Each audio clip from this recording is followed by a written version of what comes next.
Bonjour chers abonnés de M4 TV, bienvenue dans votre magazine d'information. Nous allons commencer par le Mali. La diva Oumou Sangaré s'est entretenue dans les colonnes de Jeune Afrique. Elle dit entre autres, la plus grande crise est identitaire. Nous nous éloignons de nos traditions, de notre culture, donc de notre grandeur.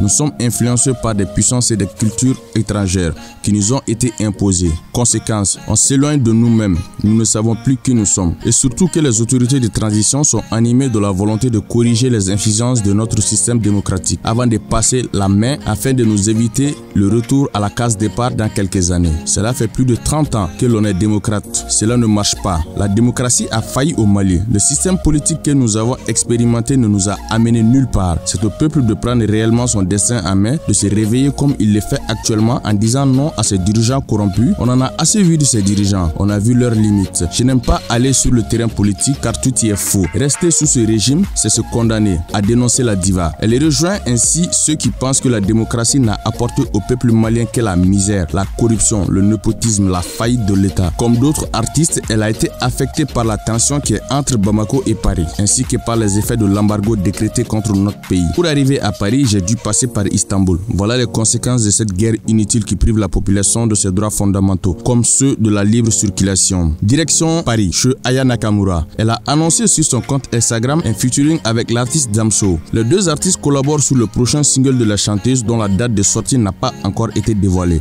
Rencontre au sommet en vue. Aya Nakamura et Damso, deux poids lourds de la scène musicale francophone, s'apprêtent à unir leurs forces. La chanteuse a annoncé lundi sur Instagram la sortie prochaine d'un duo intitulé Degen. Sans dévoiler de date exacte, elle accompagne sa publication d'une photo des deux artistes et la pochette du single. Revenons en Côte d'Ivoire. La veuve Carmen Sama réagit aux critiques pour son apparition dans la vidéo de Sidiki Diabaté. Dans une publication sur son profil Instagram, elle s'est félicitée de cette brillante collaboration avec l'ami de son défunt mari. Pour elle, il s'agit plutôt d'une chance ou une opportunité de pouvoir travailler avec Sidiki Diabaté. J'ai eu la chance et le plaisir de collaborer avec mon frère Sidiki Diabaté sur le clip Jarabi Nene Benela. Ce fut une expérience enrichissante pour moi. Je ne peux qu'être heureuse de vous présenter ce chef-d'œuvre, a laissé entendre Carmen Sama avant d'exprimer sa gratitude envers le chanteur malien pour l'avoir choisi pour la vidéo. Merci à toi et à ton équipe, a conclu la maman de Rafna. Cette vidéo qui pose beaucoup polémique.